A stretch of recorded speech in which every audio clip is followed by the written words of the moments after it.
Tudo bem aí, pessoal? Tudo certo? Tudo tranquilo? Nós fechamos a América Anglo-Saxônica falando do Canadá e dos Estados Unidos, corretamente? Vamos então agora para a América Latina. Lembra que a América Latina, ela compõe a parte do continente americano pela divisão socioeconômica e uma divisão histórica, não é isso? Infelizmente aí, colonização de exploração, não é? Sistema agrícola de plantation, mão de obra escravocrata, por exemplo, não é? Há o problema do escravismo, não é? Dessa população que veio da África, por exemplo, né? Os negros africanos. Nós tivemos aí um sério problema também relacionado ao assassinato, genocídio de populações indígenas, não é? O saqueamento que nós tivemos aí dessa América Latina, principalmente das civilizações pré-colombianas, né? Toda essa riqueza, marcadamente aí os astecas e os incas, por exemplo, tá?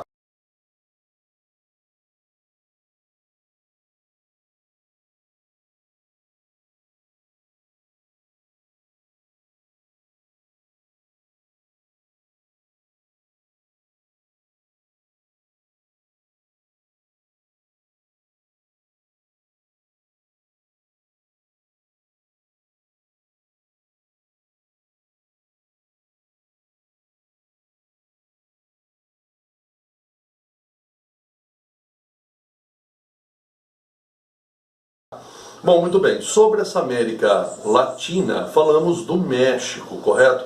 Lembrando sempre um fato muito importante. O México, ele geograficamente está na América do Norte, porém, socioeconomicamente pertence à América Latina. Olha que ponto importante. Outro contexto sensacional aí, pessoal, a gente tem que pensar, os aspectos físicos desse México, não é? Dos aspectos físicos nós pensamos, primeiramente, pensamos no aspecto de relevo, tá? O relevo do México é extremamente interessante, tá?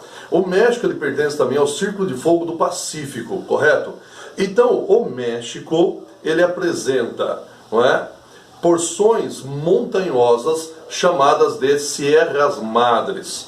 Então, do lado leste temos a Sierra Madre Oriental e do lado oeste do território também a Sierra Madre Ocidental.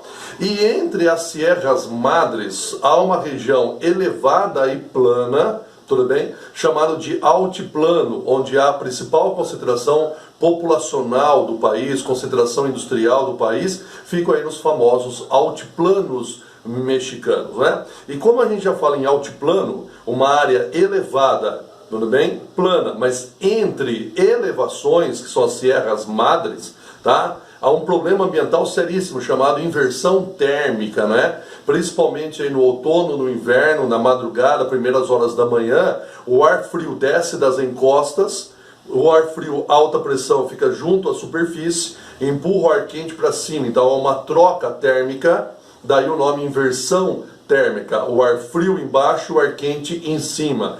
Esse ar frio, alta pressão pesado, não deixa a poluição sair. Temos o sério problema, não é, do aumento do número de óbitos em decorrência da maior concentração de poluentes atmosféricos, justamente pela inversão térmica, né? A formação do smog, fog, esse nevoeiro ou popularmente neblina de fumaça, é uma situação catastrófica, lamentavelmente.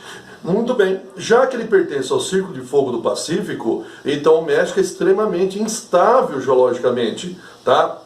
Vulcanismo e principalmente terremotos, né, que chegam aí, né, facilmente na sua história 6, 7 na escala Richter, tá? Então é uma situação muito séria os terremotos que acontecem no México. Quando a gente pensa em geografia, o rio importante é o Rio Grande. Na fronteira entre Estados Unidos, não é, temos o Rio Grande, que ali é um grande marco, não é, dos migrantes legais mexicanos e também do restante latino-americano a tentar chegar nos Estados Unidos, né? Então a geografia é o Rio Grande, correto? Quando a gente pensa no clima, a parte norte do país é um deserto, tudo bem? Tá? Deserto como Chihuahua. Então pensou no norte do México, eu penso no deserto, correto? Quando eu penso no centro-sul, o clima é tropical.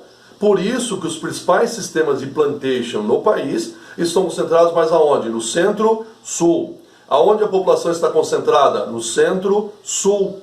Tá? Por quê? Porque o norte encontramos desertos. Já que nós falamos do deserto, lembra o clima árido ou deserto com vegetação xerófilas e também a presença de estepes. Enquanto que no centro-sul, área tropical com floresta tropical, por exemplo, né? A gente pegar aqui aquela região da península de Yucatán, de ocupação dos maias, por exemplo, são imensas áreas de florestas naquela região ali. Tudo bem? Então é bem simples os aspectos físicos envolvendo o México. Vamos lá, México então, ele tem uma população urbana, correto? Num processo de urbanização rápido e caótico.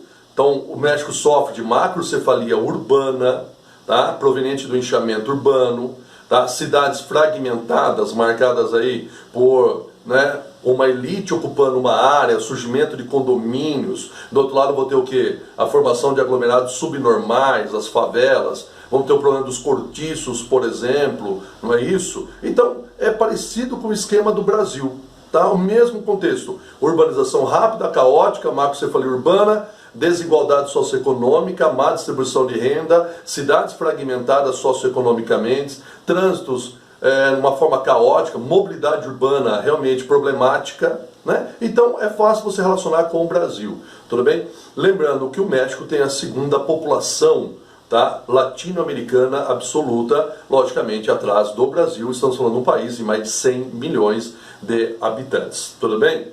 Essa população concentrada onde? No altiplano, nós acabamos de falar, no altiplano mexicano, ali está a principal, as principais áreas de cidades, por exemplo, estão nessa região aí, tudo bem? Vamos pegar a capital, Cidade do México, por exemplo, né? Uma mega cidade, né? Mais de 10 milhões de habitantes, por exemplo, correto? Então nós temos uma formação importante aí, uma cidade global, a Cidade do México, que antes atraía muita gente, né? Agora mudou. A migração mexicana para os Estados Unidos. Então, um país de forte emigração para os Estados Unidos. Os mexicanos são os principais, ou o principal grupo, não é, de imigrantes dos Estados Unidos. Tanto é que nós estudamos os Estados Unidos, quando falamos dos Estados Unidos, a ideia do Donald Trump construir um muro na fronteira para conter essa imigração, como também a legislação americana de combate ao narcotráfico, tá? Então, o norte, devido ao clima desértico, ele é mais baixa densidade demográfica o norte. Interessante isso aí, tá? A população fica onde? No centro-sul.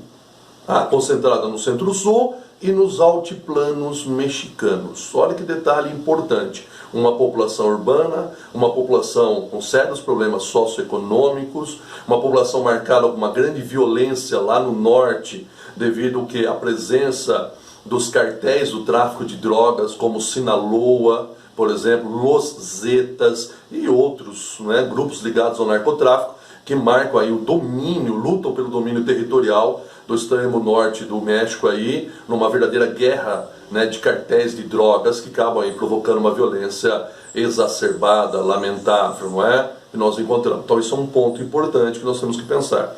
Outro fato ligado aí, pessoal, quando a gente pensa na economia, se a gente pensar, por exemplo, recursos naturais, petróleo, aonde? No Golfo do México. Petróleo, Golfo do México, certo? Petróleo suficiente para esse país, se ele quisesse fazer parte da OPEP, tá? Então você imagina como é importante a questão do petróleo para o México, controlado por uma empresa chamada Pemex, tá? Outra riqueza importante, prata, riquíssimos em prata, aonde? Nas Sierras Madres. Recursos naturais, petróleo e prata. Muito bem, outro recurso importante na questão do país, não é? O recurso econômico, seria o que? A agricultura. Tudo bem? Quando a gente fala da agricultura mexicana, nós temos que lembrar que tem duas formas. As haciendas, que são as grandes propriedades rurais monocultoras, voltadas à produção de mercado, para atender o mercado interno e o mercado externo, onde funciona o quê? Sistemas de plantation. E tem os ejidos, não é? Que são pequenas propriedades, comunidades agrícolas estatais, certo? Que são de origem de uma importante reforma agrária realizada na primeira metade do século XX.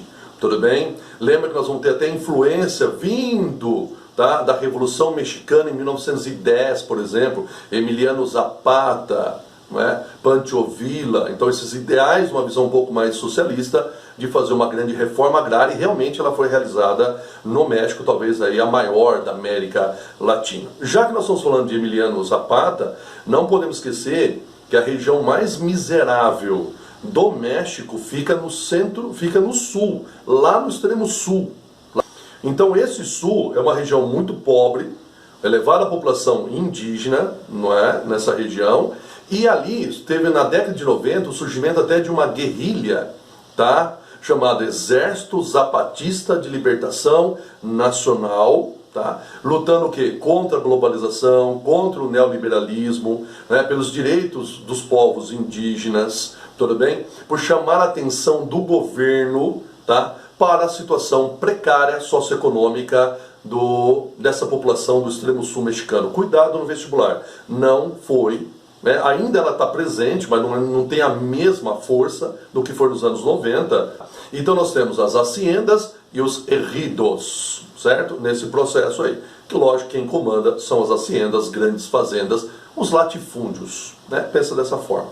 Quando a gente pensa na indústria, uma industrialização com forte presença de capital externo, certo? Multinacionais aproveitando mão de obra barata, mercado consumidor, né? Incentivos fiscais, matérias-primas, né? E o Estado desenvolvimentista, né? O Estado bancou a infraestrutura do país para a questão da industrialização, tá? Então o México, olha só que detalhe, o México, o Brasil, a Argentina, né, tem um processo industrial semelhante, né? Capital externo, tá? E a forte presença do Estado desenvolvimentista no século XX. Lembra que o Brasil teve isso com o getulismo, com o Juscelino Kubitschek, com o período militar. O México seguiu a mesma forma, pessoal, não é? Principalmente uma mão de obra extremamente barata que esse país vai oferecer, correto? Um detalhe importante, não é? No final do século XX, essa industrialização ela acaba se estendendo para o norte, né? Surgindo as famosas maquiladoras, né? Indústrias que vão só montar, não é? Maquilagem, vou estar só no processo de montagem, indústrias americanas que montam nos Estados Unidos, né? Para aproveitar a mão de obra extremamente barata e as vantagens vindo do, por exemplo, NAFTA, não é? Acordo Norte-Americano de Livre Comércio, por exemplo. Já que nós estamos falando desse acordo, não é? Recentemente, não é? O acordo norte-americano de livre comércio chamado NAFTA, que surgiu lá nos anos 90, não é? Ele foi praticamente substituído pelo chamado TMEC, não é? Nós estamos falando aí num acordo comercial Estados Unidos, México e Canadá, não é?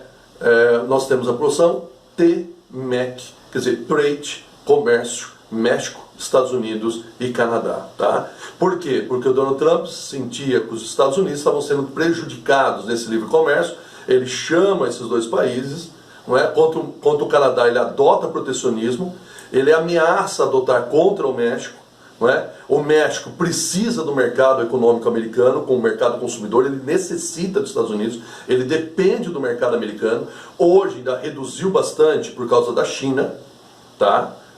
Correto? Mas ainda ele é muito dependente dos Estados Unidos. Logicamente, o México vai ceder, tá? E vai adotar esse novo processo de bloco econômico chamado TMEC, por exemplo, tá? Lembra que o México também chegou a ceder à pressão americana para controlar os fluxos migratórios vindo da América Central que cruzava o território mexicano, tá? E a partir dali chegava na fronteira e adentravam os Estados Unidos, né? Agora o México praticamente ele fechou, ele contém esses imigrantes vindo, por exemplo, de Honduras, tá? Um exemplo, né? Você tem vários países, ele acaba conter, por quê? Porque o Donald Trump ameaçou, não é? Justamente aumentar a questão aí das tarifas alfandegárias, tá? Então essa mudança ela é extremamente importante, correto? Nesse detalhe. Um outro contexto importante, pessoal, que essa industrialização ela fica ali também na região dos altiplanos, né? Vamos pegar cidades importantes, a cidade do México, né? Ciudad do México, ou Cidade do México, Guadalajara, Veracruz, Tampico, né? Cidades como Monterrey, certo? A Ciudad Juárez, tá? São cidades importantes que nós temos aí com o processo industrial, tá? Turismo, muito forte o turismo. O México praticamente é o país latino-americano que mais recebe turistas, tá? Envolvendo aí, porque ele tem um turismo histórico, cultural, não é? A questão aí dos astecas e dos maias, correto? Um turismo importante de natureza devido às suas florestas tropicais, tá? E um turismo balneário devido às suas belíssimas praias, tá? Vamos pegar a cidade importante, Cancún, não é? Voltada ali para a região do Mar do Caribe, por exemplo, tá? Então esse é o cenário importante desse México. Lembrando uma questão de história importante. O século XX, ele foi um século marcado pelo domínio de um partido chamado PRI, Partido Revolucionário Institucional, que praticamente governou durante o século XX, governou o México por 70 anos. Então há vamos dizer assim, praticamente uma integração entre partido e governo, virou uma coisa só. Lógico, isso alimentou uma corrupção gigantesca, mas foi importante aí como Estado desenvolvimentista, tá? Então, história, cuidado com o PRI, por favor, nesse aspecto. Tudo bem então, pessoal? Beleza? Um grande abraço, até mais.